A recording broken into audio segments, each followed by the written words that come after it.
What up, family? Welcome back to Rise Urban Nation, where we celebrate the stories of Black and Pan African change makers who are uniting, uplifting, igniting transformation in our communities. Now, today's guest, whew, this one's going to touch your heart and challenge your spirit in the best way.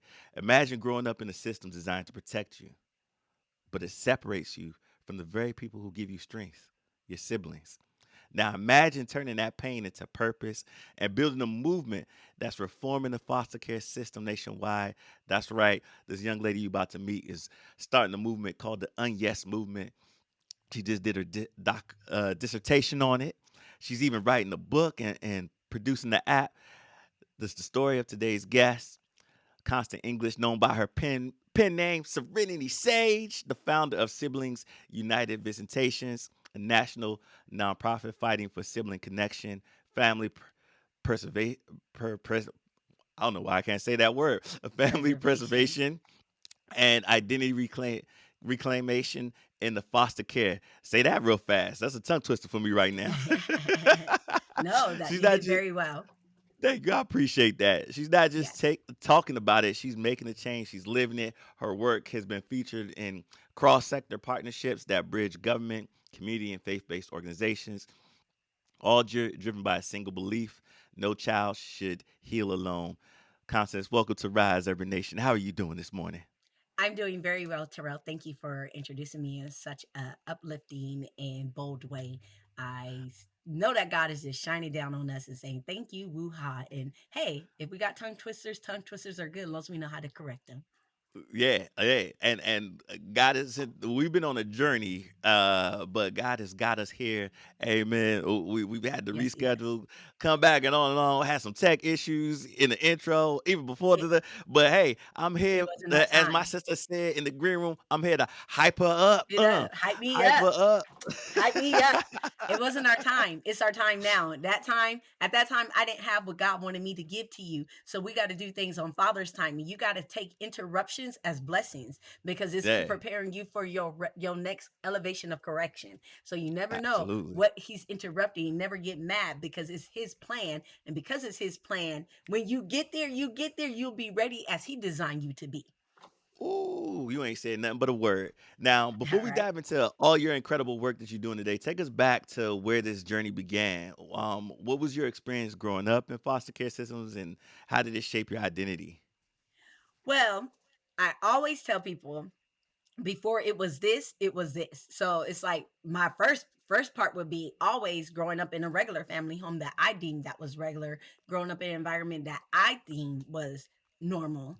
And then the foster care system and the things that they teach you that isn't regular, isn't normal, or whatever, but it was your comfort zone and your comfort level of security.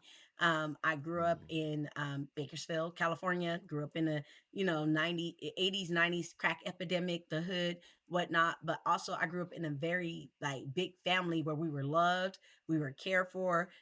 Was it normal to see bodies? Was it normal to see crackers? Was it normal to see shooting? Like, was it normal? It was normal, but I felt safe. I felt safe within my family. I felt safe in my community because that was my normalcy. It may not have been mm, someone else's normalcy, but it was definitely my normalcy. So there was no reason to erase alarm because I wasn't unsafe. I wasn't mhm, unsafe until I left with my mom and we weren't in that community no more. My mom went to try to get in a better community, but she was chasing men and chasing dreams of men instead of family, that it caught her up in her own world of drug addiction and making things unsafe. But it wasn't unsafe when I was in that neighborhood. So I always want to make sure that people understand that, because sometimes we feel that people need saving, but that doesn't mm, mean they need saving just because it's not your identity of what you consider safe. So when I did end up in the foster care system after years of taking care of my sisters and being parentified, um, I ended up there. I ended up in Oklahoma. We went from Bakersfield. We went to San Diego, went back to Bakersfield through my mom's certain challenges.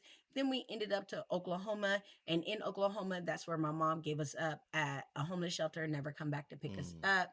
And that's where my journey began. But during that time in Oklahoma, that's when I realized how broken the child welfare system is.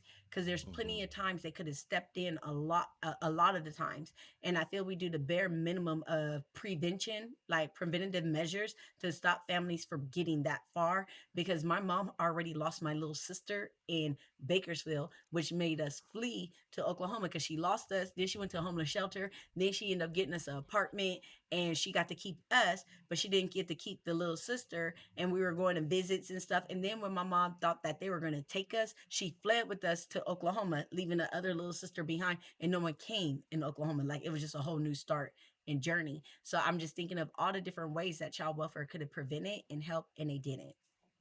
Yeah, yeah, and that I can only imagine how that could be traumatizing for both your little sister and the family as a whole, right? Having to split up the family and trying to figure out how to start life anew without these these people that are essential in your life and that give you hope and give you motivation and a feeling of grounding and comfort. So I really appreciate you sharing that story. You've managed to turn that though into this movement called the UnYes movement, and you're even doing your dissertation on it. Um, Take me to when did you first recognize that your story could become a movement as big as this?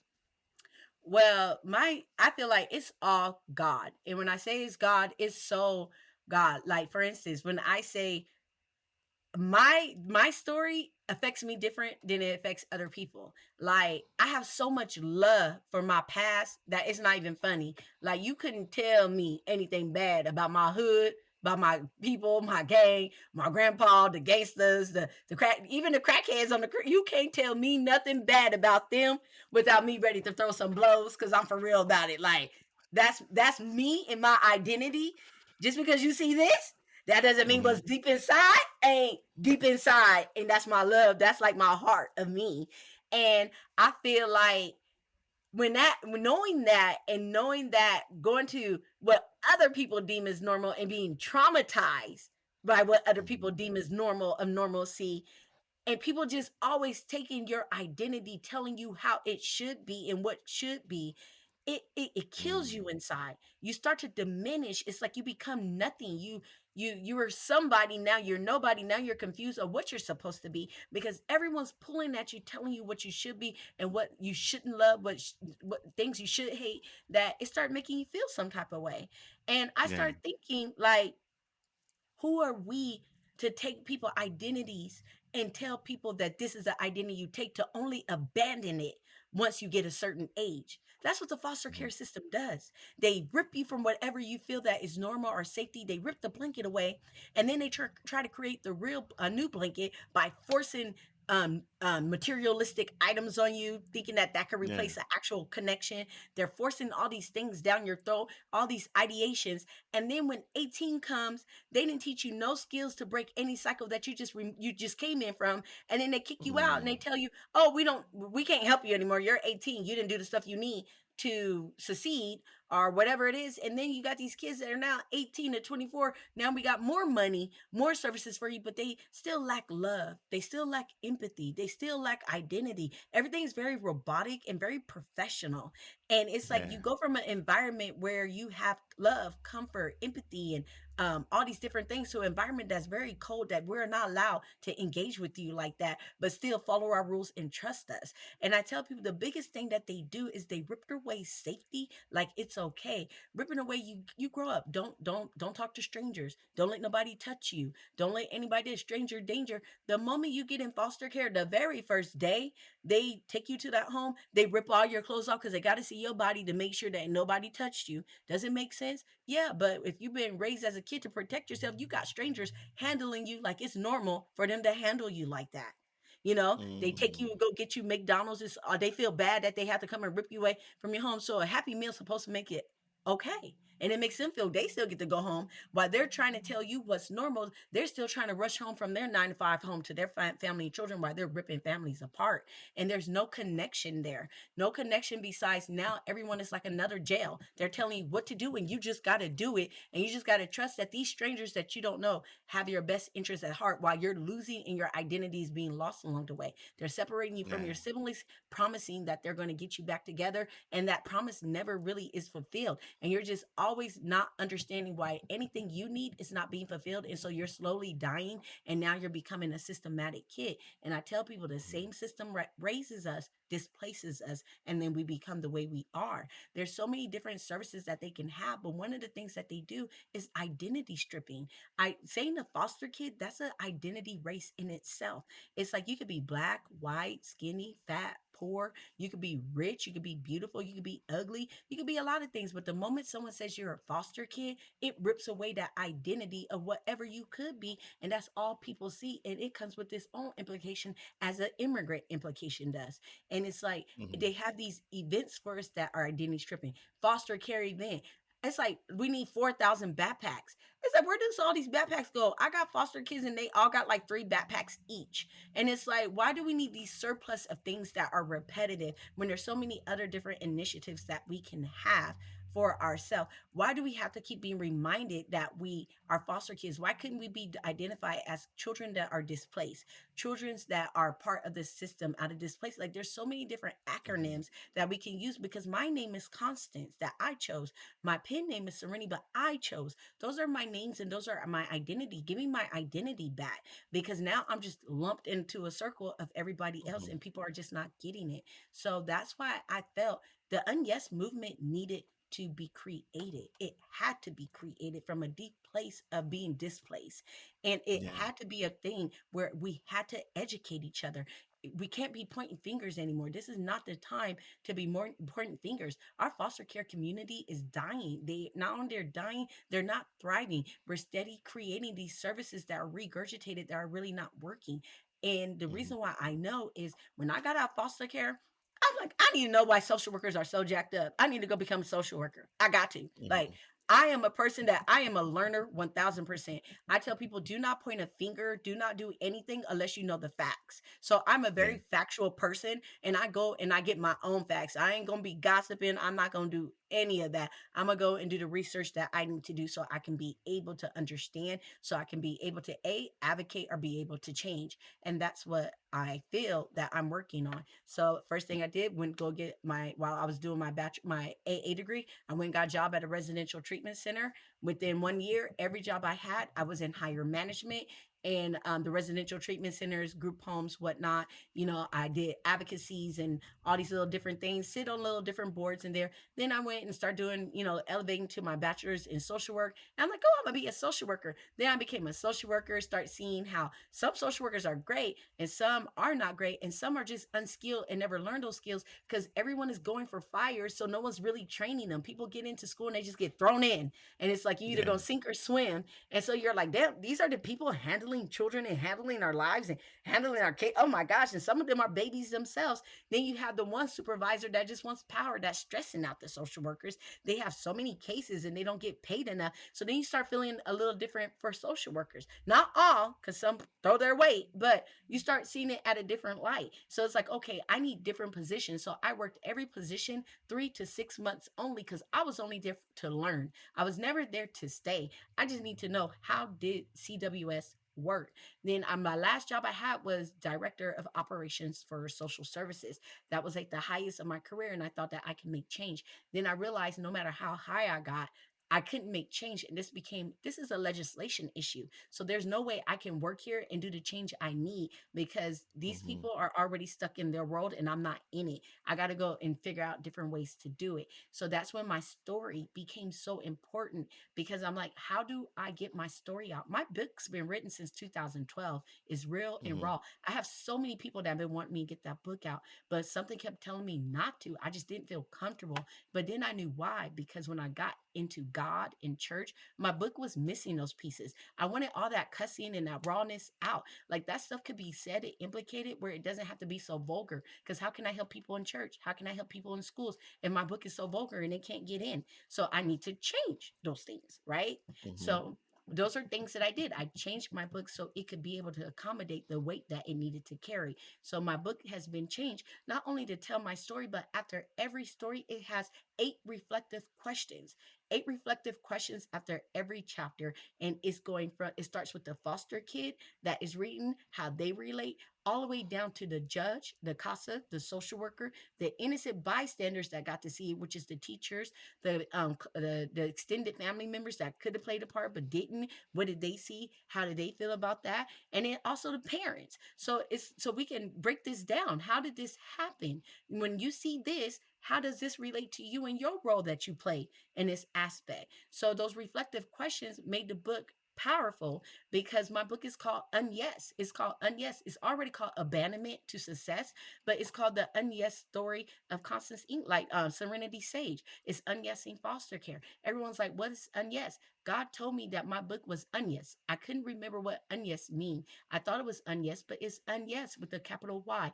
And if my I have 5 sisters, and my book, my God's telling me that my book needs to UnYes foster care using the time I have with my sister being parentified. So my book, my first sister name is United, Nation, Yield, Empowered, and Sovereignty.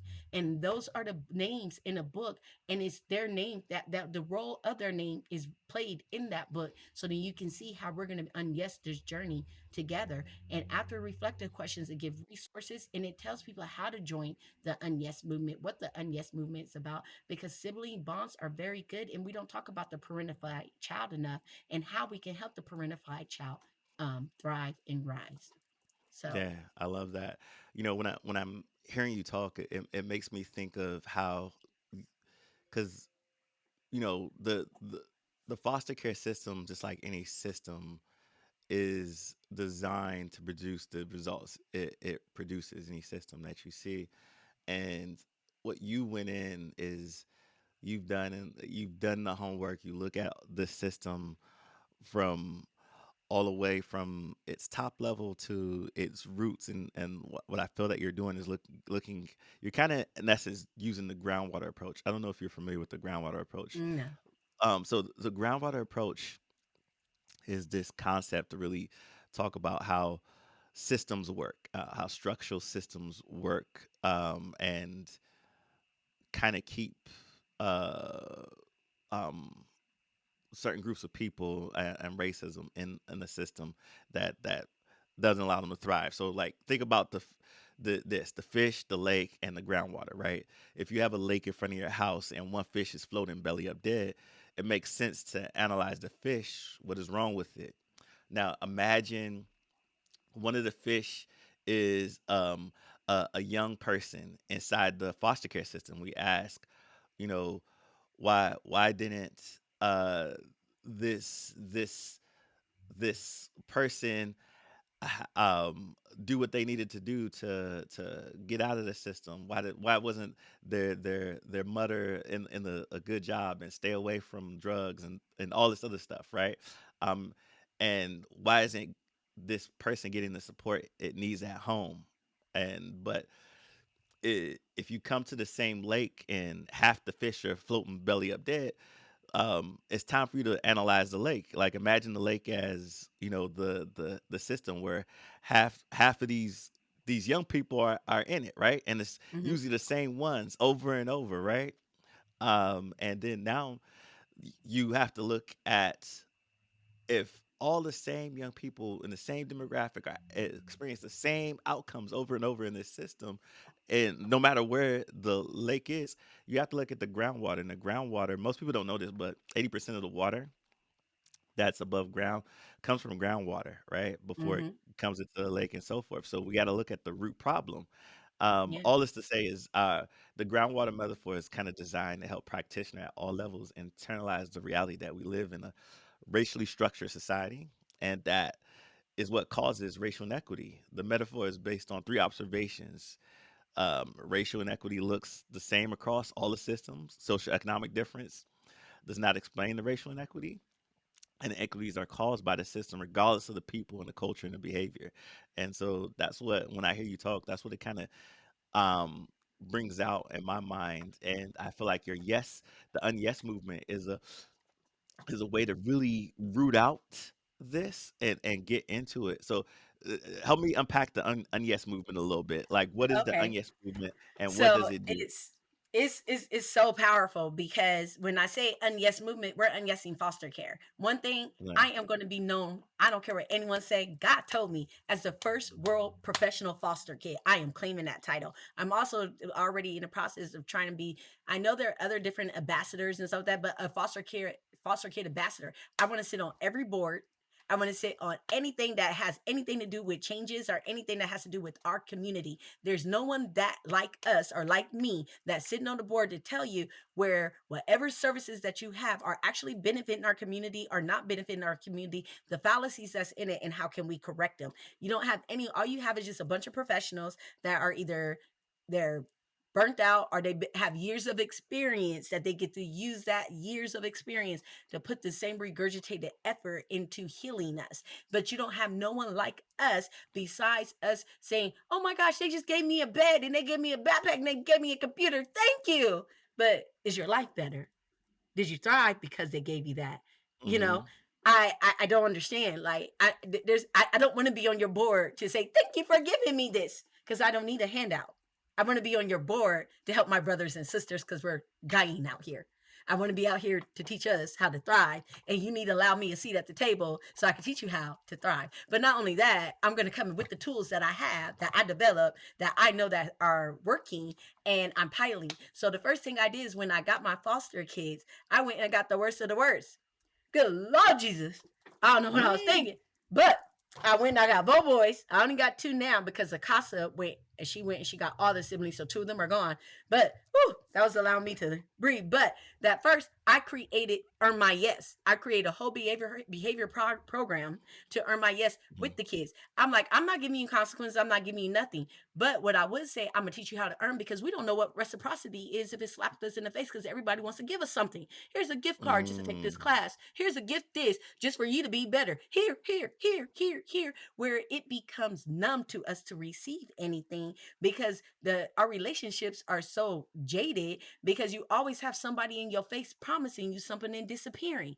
The first you only Mm. get abandoned by your family once. You get abandoned by the foster care system almost every other day. You always got somebody new tracking in, a new interaction and a new promise that's about to be broken that makes you become less, you become weary of people that you don't trust nothing anybody say. So what you do understand is, well, let me get what I can while I can get it. Here's my story. Yeah, now can give me every person you get to because now that's all you know. If I can't get nothing out of this, and this probably be my last interaction, let me hustle what I hustle. So it's like y'all teaching us how to hustle in a system with all this giving with no basis. So it's like it's become the Mhm. give me syndrome. And they think, and then when they get out, they're 18 and they're acting like everybody owed them something when no one owes them something, but the system created that Mhm. dependency, and it's sickening. So I did with the earn my yes. Earn my yes is you earn tokens just for getting out of bed, doing everything you're supposed to be doing for yourself.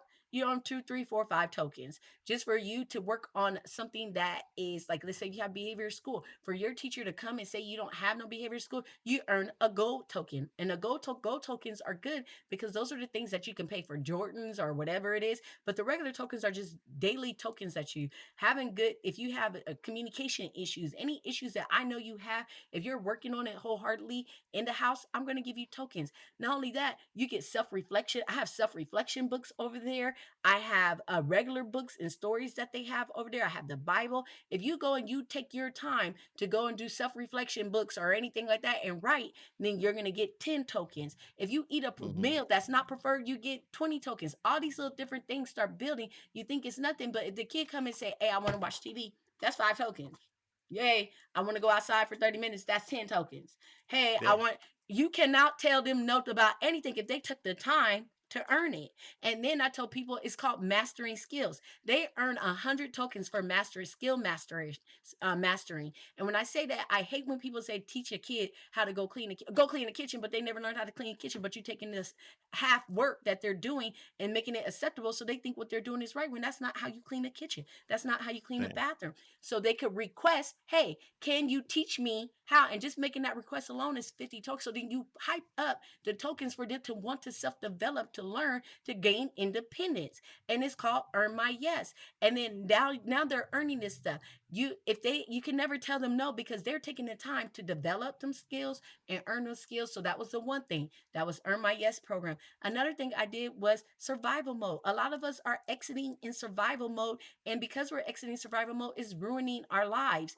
And it's like the system, the same survival mode that we got in, instead of treating their survival mode of physical abuse or neglect or any of those things, they're medicating it, and they're not understanding why it's not working, and these kills still popping off because you're not medicating the right things. You're medicating a systematic survival mode. So then I went and I paired the survival mode with Maslow hierarchy of needs. We created a Love 20 that. week workbook. So I have a 20-week workbook. If you go through the 20 steps, because there's four in the 5 steps of Maslow hierarchy needs, like if you go through that book, you will find your survivor mode. Not only that, ways to get out of survival mode, tools and little workbooks. And I create an 11-page journal along the way that kids can have with my Maslow hierarchy of needs that my friend is using for his HUD program right now. Then I created what's new, blue, and true. It's just a very simple therapy thing that I use for kids that are very resistant to therapy, that don't want to talk Mhm. to people or build relationship. Asking somebody what's new, it's like they can tell me anything's new. I got a new girlfriend, I got this. It breaks that cycle of the way that we like that brick and mortar way of therapy for kids that are resistant to that stuff and they don't like it. It's building a natural relationship that is not offensive to them. Just like, hey, what's up, new? What's going on with you, boo? You don't have to Yeah. tell me anything, but tell me what's going on. You got some new shoes, you got some, tell me what's going on. And it breaks that Right. little, like, okay, let me talk to you for, and it's like, what's blue? What you mean, what's blue? You got to point to something that's blue, but you can't pick the same thing twice. If we in the same location, you always, so then it gets their mind thinking of different things and they like the little game thing. They actually take the time to go and try to find something blue, but they know they can never pick that again. So they always get them thinking. But then I'm like, all right, so what's true? What's really going on? What's going after we Man, did all that for the pastor, they were like, well, can I tell you? Well, today, and then next thing you know, they're telling me some stuff.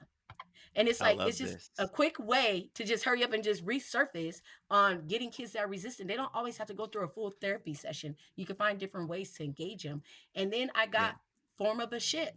What kind of form? What is a ship? I told everybody, crap, you're on a ship. That's the acronym, CRAP. You're on a ship. People always want to redefine and telling people, oh, I'm not in a relationship with you, or I'm not this. Oh no, baby, if we talking and we engaging, that first day you said hello to me, we was in a form of a ship.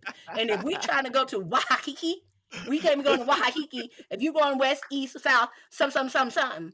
So let me tell you what your duties and dedication is to this shit. So even if it's a friendship, so I said you got friendships, you got relationships, you got partnerships, you got mentorships, you got leaderships, you got all type of forms of shit.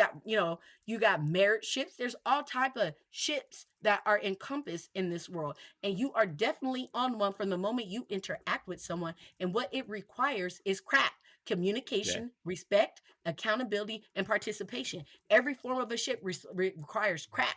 But if you guys are going to this journey and you guys realizing you wading in the water and everybody's still all over the place and you really ain't getting to Waikiki, then you need to park that ship. And that parking is participation, accountability, respect, and communication to figure out why you guys are parked. And then while you're parked, Mhm. if you got to abandon ship, you better abandon it so you can keep on going to Waikiki and drop those other people off and leave them waiting in the water. That's so I'm like, Yeah. there's all these different things that, so I'm using that at the therapy clinic. They want to use my relationship, teaching kids things about relationships. So all these little different things that I'm teaching, it's to help kids. We need to be able to help ourselves. We need to be able to heal. We're in the moment of healing, and the only way we're going to do it is everyone thinking differently. And that's why my book is powerful, because now it's like we got to teach them how to work with us. And it's like they only can work with us if they really understand our journey, understand who we are, understand how can they help us. And so with my book, it created 8 reflection books. So I have 8 reflection books with my book that is separate from just the book alone. That is for the judge, that is for the social worker, is for the therapist.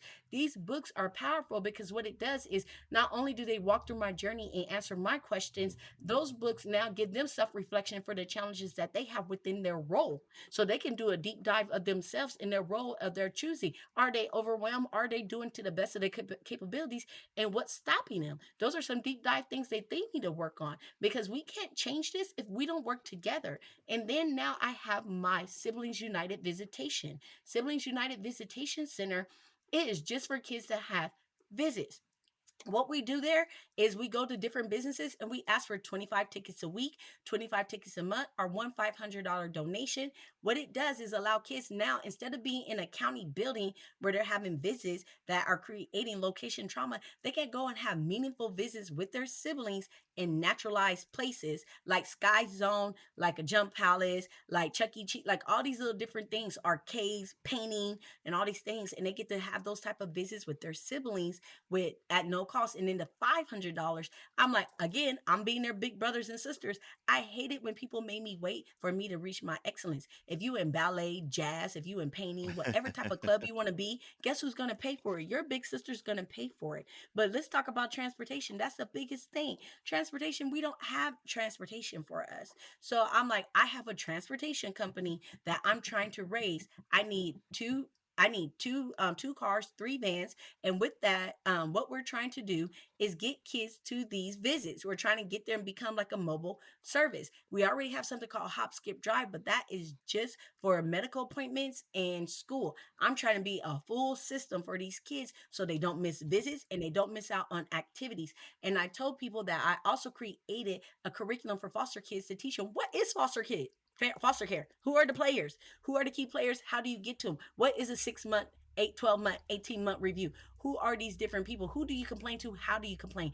I create a pamphlet that I want to be recognized, known, that we give to each foster kid when they come in, because it also gives them some self-reflection answers of who are the people in their life who can get them, what are their desires and hopes and stuff. And this is a roadmap that we can help get you there. It's an advocacy book for them to have for the rest of their life. And so we're also working on an app to be able to streamline all that, so then we could be able to have real time communication with judges and what's called social workers and stuff. Did that visit happen? Did it not occur? Who's the reason that the ball keeps dropping? The judge shouldn't have to wait 6 months to realize no one's doing their job. The kids should be able to shoot a communication, and they should be able to pay for our services, what a subscription, to come and check anytime to see if all those things are working.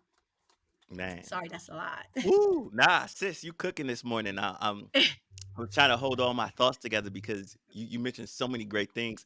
And listeners, to all my listeners right now, if you're listening right now, if you've ever felt um like you were called to turn your pain into purpose, this part is for you. Like there was a lot of nuggets in there, from the stuff that you're writing in your book, which I feel was God's calling on you to put all this into a book so that other people can, one, have. Okay, sorry. I'm sorry. Hold on. Give me a second. Okay, I'm okay. All right. Thank you. no worries, no worries. Okay. um because a couple of things that you said, Maslow's hierarchy of needs, going Mm, back to that. I don't you need think it. I don't people realize how important it is in this work to understand Maslow's hierarchy needs. Because if I'm worried about, you know, where I'm gonna get my next meal from, or I'm in survival mode, I can't think at my highest self level. I can't have the time to reflect to make these key decisions. So I gotta get myself grounded at this level first. And you've given people the tools to do that. And dare I say, it's not just the tools that you write in this book is not just for people, young people in foster care. You have made given us the blueprint for rehabilitation for those who are even in the system, not just foster care system, but our prison system too. Imagine if they had the tools to regulate those emotions. What am I sitting with? What am I feeling with? What do I see? And then where I'm at? What is true, right? To have that ability to pause and sit and reflect before I react, and so that I can get into my frontal cortex brain and be in executive function and be able to communicate that clearly. That's a skill set that can help anybody thrive and not just survive in their day. And I Yeah. think you on to something here, sis. And I'm hoping that everybody's heeding what you're putting down. So go back to the book. Let me. There's two things I want to go back to that you mentioned in there. One is the book, and one is Sibling United. First, tell me about this book. What's the title of the book? When is it coming out? Where can people get it? And what can we expect from this book? So I want to put the book out next week. I want to. I have my mentor. So my mentor, when I'll say some things about the book that I think it'll be kind of good for the audience. When I wrote this book and it's like all rawness, what I just put out last week that I felt was a completed finished thing wasn't a completed finished thing based on feedback. And I'm trying to take that feedback. What I did is I wrote my book, but this time I just highlighted parentification. You Mm. know, me and my sisters, the journey. I like highlighted a little bit of my past, but I didn't want book but to be trash talking like this what happened to my mom. I don't like my mom, and this what this person did, and blah blah blah. Like I'm not here for that. Like I'm so healed and beyond that that I'm like, if we ain't gonna be able to help nobody, don't put nothing out. Like this book. Yeah. So right now, I'm worried about kids that are parentified and the things because we need to know why we have these emotions. There's so many things that come with parentification that we don't understand. It's a lot of hate, anger, confusion, Mhm. love, balance. Like the balance isn't there. You love your siblings, you know you love your siblings, but also you're a 7 year old that your childhood was taken. You don't no longer get to play Mhm. outside. Things that you're supposed to resent, you lost the ability to resent because you're doing adult things that you never did before, and you're trying to balance that. You're changing diapers, you're consoling, but no one's consoling you. So you're put into this hyper vigilant aspect of the world that you don't even know how to process, but there's no one there to hold your hand to process it. But the people Mhm. that you can't get comfort because you have to keep giving comfort. And now you got 5 kids you're raising when it's just you by yourself as a kid. And Yeah. now by the time you're 12, 13, that's all you know is being a parent. And then on top of that, parenting a parent that is on drugs and trying to balance that and protecting the kids because now you're getting molested. All these things are happening, but now you still got to be in protective mode to make sure those things don't happen to your sisters. So you're always Mm. on edge. You don't get to go to school no more. You don't get to do anything. You're innocent. Everything's gone. And Yeah. one part is I hate this, and the other part is I have no choice but to love this. And so I am trying to teach kids that it's okay to have all those mixed, confused feelings and still be thriving. And if you don't know that now, let me tell you that I've been there too. So I need to Mhm. help us because a lot of us are parentified and people take that from us. The social workers come and take us and rip us away and they be like, oh, they've been taking care of this kid. So let's separate them. That's the best thing to do. Why would that be Yeah. the best thing to do if that's the only thing I knew for the past years? I don't think that's a good thing to do. And now me being a therapist, that's a really naughty thing to do. That's very bad. Yeah. That's like another form of trauma, and you shouldn't be doing that. And you're enlisting it as a professional. So maybe professionals need to understand what they're doing is really bad. So let me tell them how deep parentification is through my story. You know, Yeah. so but when my mentors and Reddit, they're like, yeah, but we want to know the remember when you talked about your mom and her the generational, yeah, but that's a different book. I can still write my book Mm. again, and that could be focused on generational trauma. But right now, to get people to highlight, people are very specific when they highlight on things. So right now, this Yeah. book got to be just on parentification and can't be on other things because if you throw everything in, it just becomes a story that people just read. Mhm. And I can't have that. I got to make sure everything is separate. Does that make We sense? appreciate you. That makes sense. But Yeah. but when And she because told me because in that you get them the tools as well, right? yes, And help them so understand why this is a bad thing and so forth. But go ahead. Go ahead. What so were you but gonna she say? told me no, I want you. So I'm like, all right, well, this lady been working me for a little bit. So I'm like, let me put a little bit of my story back into it. So I went and got the old story, but now I'm trying to get stories for that, and I still want it to make sense, and I want to make sure it still flows. But I'm already at Right. the last stages of it. Then I already went and bought all my IBSNs because I was gonna. I had people that wanted to help me publish my book. I don't want anyone helping me publish my book. When I say this is a God book so much, like this is my journey and it's so deep and it's so raw and real within me. No one has the Yeah. ability to tell me how to do it but me. So I don't need no hands. I don't need no money. I don't need any of that. Don't get me wrong. I know those things are going to come. What I'm doing is a launch. And when I say Mhm. it's a launch of a plethora of things that help our society heal. And that's us as kids.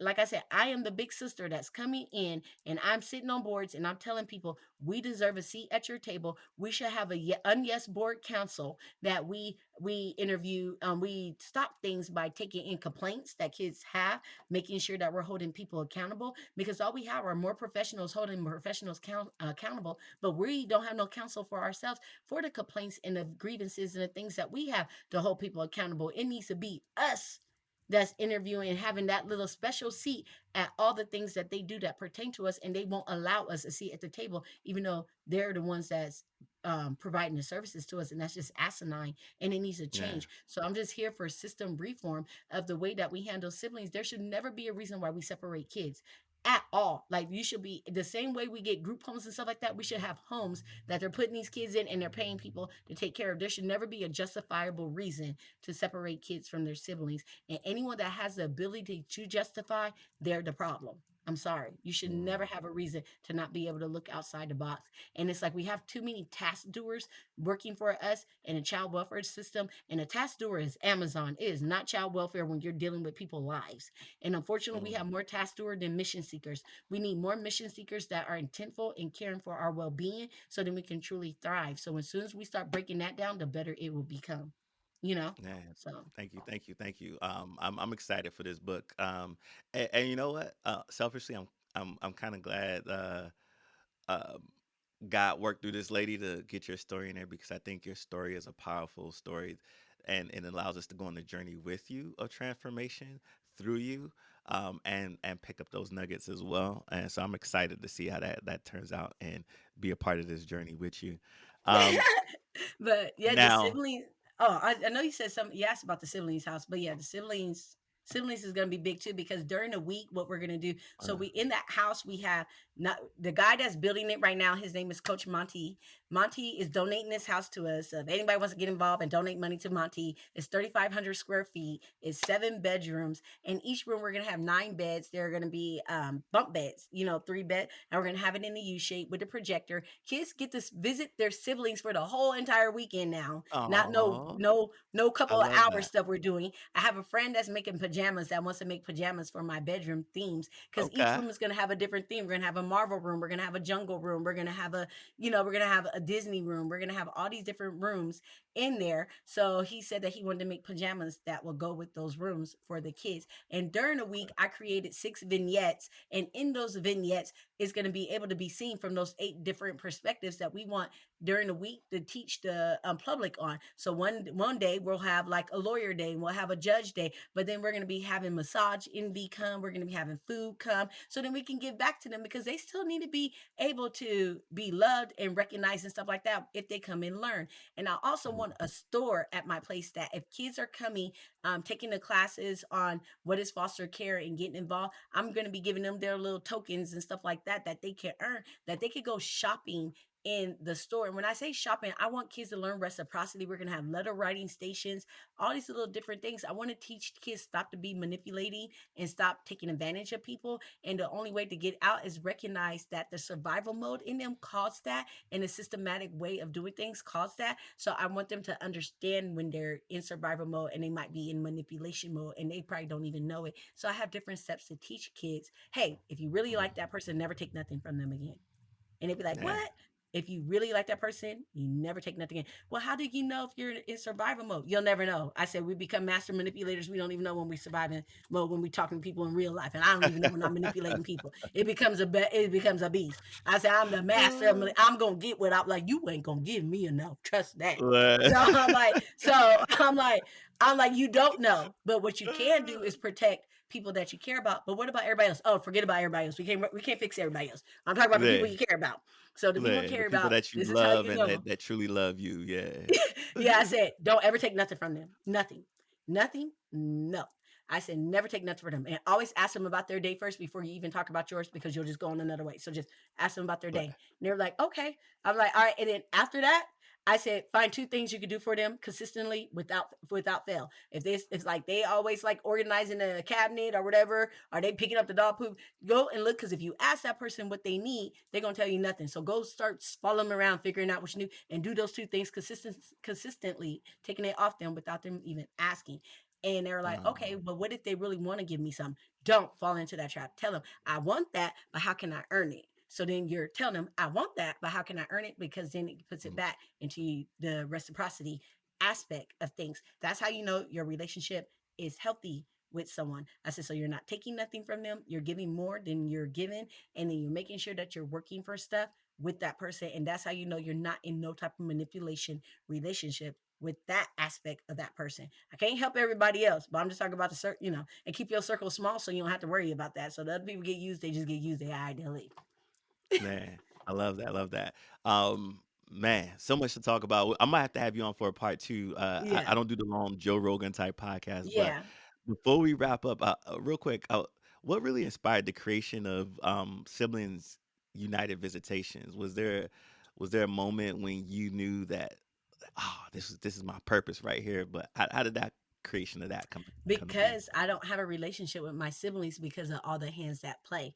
All the things that's Mm, coming right now, I just stopped having a relationship with my siblings I think when I was 40, because I'm 43 now, for the past 3 years, so when my mom died. And we are very disconnected because all the people that made decisions they felt that was best, and it ripped that bond that we had.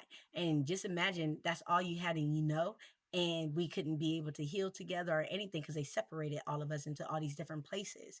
And I feel like that was the worst thing they could do to me because that was my purpose, and my purpose was ripped from me without me having a say, and it tore me up, and I spent years trying to build a relationship that was no longer there, that was very much mm, there and very much real, but the system took it. So yeah. Siblings United is, I need to stop this because this is something that is really bad. And after becoming a therapist, it's like, how do we get away with doing things like this that are very damaging, especially to Black and African American and brown people?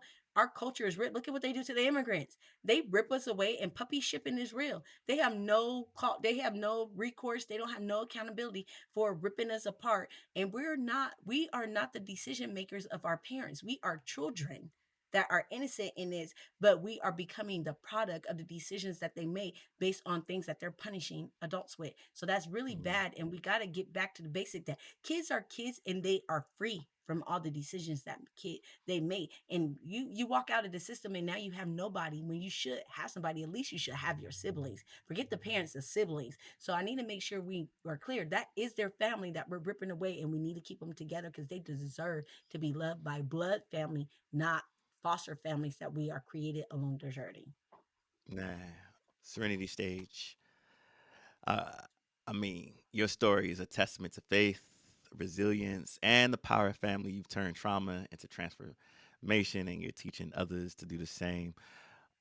Where can people lean into more about you, the Siblings United Visitations, the book, follow your journey, or connect with the UnYes movement? So I just this weekend I just bought unyes.org. Something told me to buy it. And then the guy told me, can you go buy unyesmovement.org? And I'm like, but that's so long. You know what I mean? I'm not trying to nobody got unyes. So it's like, why am I buying unyes movement? It's like nobody ain't trying to type all that. But I'm trying to, but it's like I got Siblings United, visitations.org. But yeah, the unyes movement will be part of all of it. So I'd rather just start telling people unyes. I'm about to buy all of them, unyes.com. Unyes. It's gonna be unyes. It's definitely unyes. And then my book will be under unyes, but also Serenity Sage. I went and bought serenitysage.com. They already have a serenitysage.com. It's a candle making company. So I went serenitysage.org. I didn't want to confuse the two, but it's But all going to be connected, together. That's what we're planning. And now I got a YouTube channel that the guy just made because he didn't like that. I just put unyes.org, and it's the Unyes movement because he's going to uh, start putting all my podcasts and my little blurps and stuff on there. And if anybody's looking for I me, they love can it. go to Serenity Sage 82 at either it's going to be either at, you can do Serenity Sage 82 at gmail.com, or you can do it at what's it called, Instagram, or you can do it on Facebook, TikTok, all those different servers. I almost said MySpace. You taking it but back with the MySpace. but yes, you can find me in all those aspects, and my number is 725-256-4737. If you want to get involved with the UnYes movement, donate or whatever. Like you said, I'm starting my dissertation. That's why we're getting all this data out, because this is going to be a national movement, and I want to see the results of it, because Mhm. I took the time in the years to put all my effort into this, because I'm here to heal us. I'm here for you brothers and sis. Like, hey, you don't got a brother and sister? Miss Serenity Sage Constance English is here for you, and I am wielding this shit. Whatever you need from me, I'm here. You will never get enough from me. We're yesing everything just at this point. Yeah. All right, beautiful family. If this episode spoke to you, share this with someone who needs to hear it. Maybe a foster parent, a youth advocate, or a friend searching for purpose, make sure y'all follow Serenity at wherever you go on social media, at her Gmail, her Siblings United Visions, visitations.org, her Serenity. The websites is coming up. About time this episode's dropped, those websites will. I'm pretty sure they'll be up, so you can go click on them now, and I'll get all the links from Serenity and put them in the show notes. So if you're driving, don't worry, don't take your eyes off the road and try to type it in now. Just go back to the links at the bottom of the show notes here. If you haven't already, subscribe to Rise Urban Nation wherever you listen to podcasts. Leave us a review. It helps more people discover stories like this one. Until next time, stay rising, stay rooted, and stay connected to your purpose. Peace.